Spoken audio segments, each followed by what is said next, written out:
ഇത് മാസ് മോട്ടോഴ്സിൽ നിന്നാണ് Honda active 125 വണ്ടി നമ്മൾ വർക്കിനായിട്ടുണ്ട്. മെയിനായിട്ട് നമുക്ക് സ്റ്റാർട്ടിങ് കംപ്ലൈൻ്റായിട്ട് നമ്മൾ പോയി എടുത്തുകൊണ്ടുവന്ന വണ്ടിയാണ്. പിന്നെ ജനറലായിട്ട് സർവീസ്, വാട്ടർ സർവീസ്, സെൻട്രൽ ഭാഗത്തു നിന്നൊരു സൗണ്ടിൻ്റെ കേസ് പറഞ്ഞിട്ടുണ്ട്. എൻജിൻ ഓയിൽ ചെക്ക് ചെയ്തിട്ട് മാറ്റാം. നമ്മൾ വണ്ടി ഓടിച്ചു നോക്കുന്ന സമയത്ത് സെൻട്രൽ ഭാഗത്ത് നിന്ന് സൗണ്ട് വേരിയേഷൻ അങ്ങനെ വേറെ കംപ്ലൈൻ്റ് ആയിട്ടുള്ളൊരു സൗണ്ട് നമുക്ക് തോന്നിയിട്ടില്ല. നമുക്കതിനെ പ്രത്യക്ഷത്തിൽ കിട്ടിയില്ലായിരുന്നു കേട്ടോ. വണ്ടി സെൽഫ് സ്റ്റാർട്ട് ആവാനാണ് ബുദ്ധിമുട്ട് കാണിച്ചത്. നമ്മൾ കിക്കറടിച്ച് വണ്ടി സ്റ്റാർട്ട് ചെയ്ത് വീട്ടിൽ നിന്ന് വണ്ടി ഓടിച്ചാൽ കൊണ്ടുവന്നായിരുന്നത്. സെൽഫിൻ്റെ കംപ്ലയിൻറ്റ് കാണിക്കാനുള്ള കാരണം മോട്ടറാണ്. ഈ മോട്ടറിൻ്റെയാണ് കംപ്ലയിൻറ്റ് കേട്ടോ. കാരണം അത് നമ്മൾ കാർബണൊക്കെ മാറ്റിയിട്ടാലും ക്ലിയറായിട്ട് കിട്ടണമെന്നില്ല. മോട്ടോർ അസംബ്ലി മാറ്റി വയ്ക്കാനാണ് ഏറ്റവും ബെറ്റർ. പിന്നെ നമുക്ക് സർവീസിൻ്റെ ഭാഗമായിട്ട് ബാക്ക് ബ്രേക്കിൻ്റെ ഭാഗം കൂടി നമ്മൾ ചെക്ക് ചെയ്യാനായിട്ട് അയച്ചിട്ടുണ്ട്. ബ്രേക്ക് ലൈനർ നമുക്ക് ഈ ഒരു സർവീസും കൂടിയാണ് ഉപയോഗിക്കാൻ പറ്റുള്ളൂ. അടുത്ത സർവീസിൽ മാറ്റേണ്ടതായിട്ട് വരും കേട്ടോ. ബ്രേക്ക് ക്യാമൊക്കെ അഴിച്ചൊന്ന് ഗ്രീസ് ചെയ്തിടാം. ബാക്ക് വീലിൻ്റെ ബെയറിങ്ങിൻ്റെ ഷാഫ്റ്റ് ബെയറിങ്ങൊക്കെ ചെക്ക് ചെയ്ത് വരെ കംപ്ലയിൻ്റ് ഒന്നുമില്ല. ബാക്ക് ടയർ ഫുള്ള് തീർന്നേക്കാം കേട്ടോ. ഫുള്ള് തീർന്നേക്കണേ കാണണേ. ഈ സൈഡിലെ ഗ്രൂ മാത്രമേ ഉള്ളൂ. സെൻറ്ററിൽ ഒരു തരി പെടുത്തില്ല. ഓൾറെഡി ടയറിൻ്റെ മാക്സിമം കാലാവധിയിലാണ് ടയർ ഓടിക്കൊണ്ടിരിക്കുന്നത് കേട്ടോ. എത്രയും പെട്ടെന്ന് മാറ്റി കളയാം. വണ്ടി സ്കിഡിങ് സാധ്യതയുണ്ട്. പിന്നെ അതേപോലെ തന്നെ ഗിയർ ബോക്സിൻ്റെ ഓയിലൊക്കെ നമ്മൾ ചെക്ക് ചെയ്തു. നല്ല ഓയിലാണ്, കുഴപ്പമൊന്നുമില്ല. എയർ ഫിൽറ്റർ നമ്മൾ ക്ലീൻ ചെയ്യാൻ വേണ്ടി അയച്ചാണ്. എയർ ഫിൽറ്റർ കമ്പനി ഫിൽറ്റർ കിടക്കണേ. ഹോണ്ടയുടെ ഒറിജിനൽ ഫിൽറ്റർ തന്നെയാണ്. പുതിയ ഫിൽറ്റർ വലിയ പഴക്കമായിട്ടില്ല. അപ്പോൾ നമുക്കൊന്ന് തുടച്ച് ക്ലീൻ ചെയ്ത് റീസെറ്റ് ചെയ്താൽ മതി. പിന്നെ നമ്മൾ CVT ക്ലച്ചിൻ്റെ ഭാഗം അഴിക്കുന്നുണ്ട്. CVT ക്ലച്ച് എന്ന് പറയുമ്പോഴത്തേക്കും സ്വാഭാവികമായിട്ട് ആക്റ്റീവ് മോഡൽ വണ്ടികൾക്ക് ഏറ്റവും ഇമ്പോർട്ടൻ്റ് ആയിട്ടുള്ള ഭാഗമാണത്. നമുക്ക് ഈ സൈഡിൽ ഓയിലോ കാര്യങ്ങളൊന്നുമില്ല. അപ്പോൾ അതിൻ്റെ തേമാനം കാര്യങ്ങൾ നമ്മൾ ചെക്ക് ചെയ്യണം. ക്ലച്ചിൻ്റെ ഭാഗം ഗ്രീസിങ് ആണ് നമുക്ക് വരാം. അപ്പോൾ ആ ഗ്രീസ് ചെയ്യാനൊക്കെ വേണ്ടി അഴിച്ചതാണ്. അപ്പോൾ നമ്മളതിൻ്റെ ഓരോ പാർട്സും ചെക്ക് ചെയ്തുകൊണ്ടുണ്ട്. വേരിയേറ്റർ ബോഡി, ബോസ് ഡ്രൈവ് ഒക്കെ നോർമലാണ്. നോർമൽ തേമാനൊക്കെ ഉള്ളൂ. ഇതിൻ്റെ അടുത്തേക്ക് വരുമ്പോൾ ഈ പീസെറ്റ് സ്ലൈഡ് എന്ന് പറയുന്നത് ഈ ഒരു ബുഷ് നല്ല രീതിയിൽ ഓവലായി പോയിട്ടുണ്ട് കേട്ടോ. അത് ചെറിയൊരു ടൈറ്റ് വേണം നമുക്ക്. അപ്പോൾ അത് ഏകദേശം ഒരു 100 താഴേക്ക് നമുക്ക് അതിന് കോസ്റ്റ് ഉള്ളൂ. അത് ഞാൻ എസ്റ്റിമേറ്റ് ഉൾപ്പെടുത്തുന്നുണ്ട് കേട്ടോ. കാരണം അത് കുറേ കൂടി കഴിയുമ്പോഴത്തേക്കും പ്ലേ വന്നേക്കണതുകൊണ്ട് അടിച്ച് പൊട്ടിപ്പോകാൻ സാധ്യതയുണ്ട്. പിന്നെ അതേപോലെ ക്ലച്ച് ഷൂ കാര്യങ്ങളൊക്കെ നമ്മൾ ചെക്ക് ചെയ്ത് വർക്കിംഗ് ഒക്കെ ഓക്കെയാണ്. ബെൻഡെക്സിൻ്റെ ഭാഗം നമ്മൾ ചെക്ക് ചെയ്ത് കൊടുക്കുന്നുണ്ട്. വർക്കിംഗ് ഒക്കെ സ്മൂത്താണ്, വേറെ പ്രോബ്ലം ഒന്നുമില്ല. ബെൽറ്റിൻ്റെ കണ്ടീഷൻ നോക്കുമ്പോൾ ബെൽറ്റ് ഓൾറെഡി കംപ്ലൈൻ്റ് ആണ്. നമുക്ക് ഇതിപ്പോൾ കിടക്കണം ബെൽറ്റ് ഒറിജിനൽ ബെൽറ്റൊന്നുമല്ല, ഡ്യൂപ്ലിക്കേറ്റ് ബെൽറ്റാണ് നമുക്ക് കിടക്കണം കേട്ടോ. നമുക്കതിൻ്റെ ഈ ബെൽറ്റിൻ്റെ സെൻറ്റർ ഭാഗമൊക്കെ നോക്കുമ്പോൾ ഇവിടെയൊക്കെ പൊട്ടൽ വീണിരിക്കുകയാണ്. ഇവിടെ നിന്നൊക്കെയാണെങ്കിൽ ഓരോ കട്ടകളൊക്കെ പൊളിഞ്ഞു പോയിട്ടുണ്ട്. അപ്പോൾ ഇന്ന് വണ്ടി കയറ്റിയില്ലാന്നുണ്ടെങ്കിൽ 2 ദിവസം കൂടി വന്നു കഴിഞ്ഞാൽ അത്യാവശ്യം ഓട്ടം ഉണ്ടെന്നുണ്ടെങ്കിൽ ഇന്ന് തന്നെ ബെൽറ്റ് പൊട്ടി വഴിപ്പെടുന്ന സിറ്റുവേഷനിലാണ് ഓടിക്കൊണ്ടിരുന്നത്. കാരണം ഈ സൈഡ് കട്ടയൊക്കെ വരുന്നത് പൊളിഞ്ഞു പോയേക്കാണ്. അപ്പോൾ ബെൽറ്റ് എന്തെങ്കിലും മാറ്റിയിടണം. കിക്കറിൻ്റെ വീലൊക്കെ ഒന്ന് അഴിച്ച് ഗ്രീസ് ചെയ്തിടാം. എൻജിൻ ഹെഡിൻ്റെ ഭാഗമൊക്കെ ചെക്ക് ചെയ്ത് വേറെ പറയത്തൊക്കെ ലീക്കേജ് കാര്യങ്ങളൊന്നുമില്ല. കാർബറേറ്ററിൻ്റെമായി ബന്ധപ്പെട്ട വേറെ കംപ്ലയിൻസുകളൊന്നുമില്ല. ആക്സിലേറ്റർ കേബിളൊക്കെ ചെക്ക് ചെയ്ത് ഓക്കെയാണ്. ചോക്ക് നമുക്ക് ഉപയോഗിക്കലില്ല എന്ന് തോന്നുന്നു. കാരണം ചോക്ക് കേബിൾ ഫുൾ ചെക്കായി പോയേക്കാം. അപ്പോൾ ഇതെന്താ പ്രോബ്ലം ഒന്നുമില്ല. ചോക്ക് ഇട്ടിട്ട് വേണം നമ്മൾ രാവിലെയൊക്കെ സ്റ്റാർട്ട് ചെയ്യുമ്പോൾ ചോക്ക് ഇട്ട് സ്റ്റാർട്ട് ചെയ്യണം ഏറ്റവും ബെറ്റർ. കാരണം നമ്മളിപ്പോൾ ഈ കേബിൾ എന്തെങ്കിലും മാറ്റിയിടണം. കാരണം ഞാൻ എന്തെങ്കിലും ഒരു സ്റ്റാർട്ടിങ് പ്രോബ്ലം കാണിച്ചാൽ നമുക്കത് വർക്കിംഗ് ആക്കുകയാണെങ്കിൽ ചോക്ക് ഇതേപോലെ അപ്ലൈ ആവണം.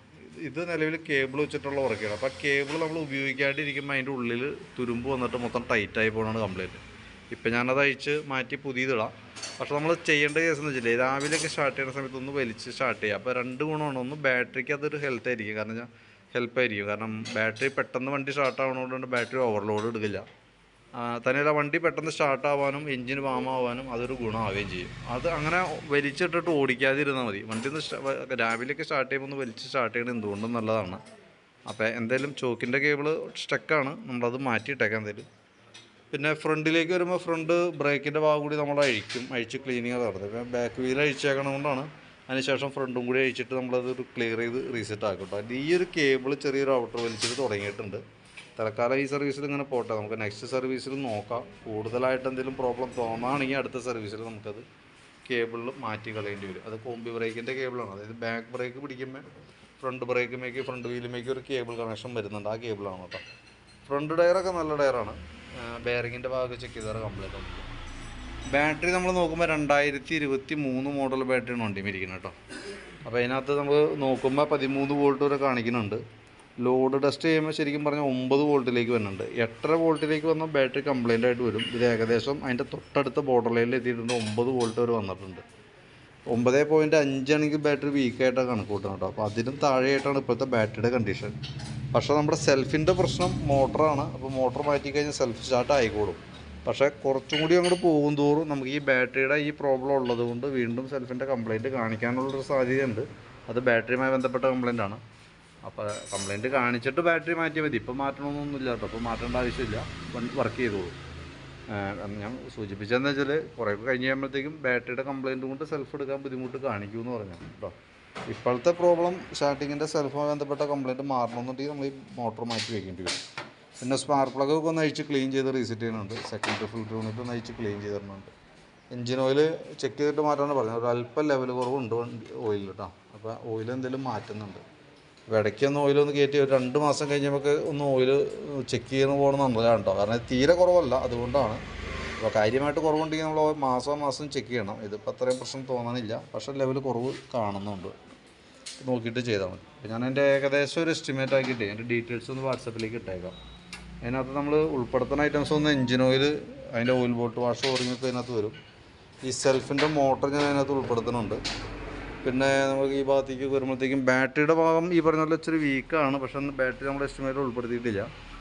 പിന്നെ വരുമ്പോൾ ഈ ക്ലച്ചിനകത്തേക്ക് വരുമ്പോഴത്തേക്കും നമുക്ക് അതിൻ്റെ ഈ ബെൽറ്റ് അതിനകത്ത് ഉൾപ്പെടുത്തുന്നുണ്ട്. ബെൽറ്റ് ഓൾറെഡി പൊട്ടിയിരിക്കുക, അത് മാറ്റാതെ പറ്റില്ല കേട്ടോ, കാരണം അത്രയ്ക്ക് മോശം അവസ്ഥയിൽ നിൽക്കുന്നത്.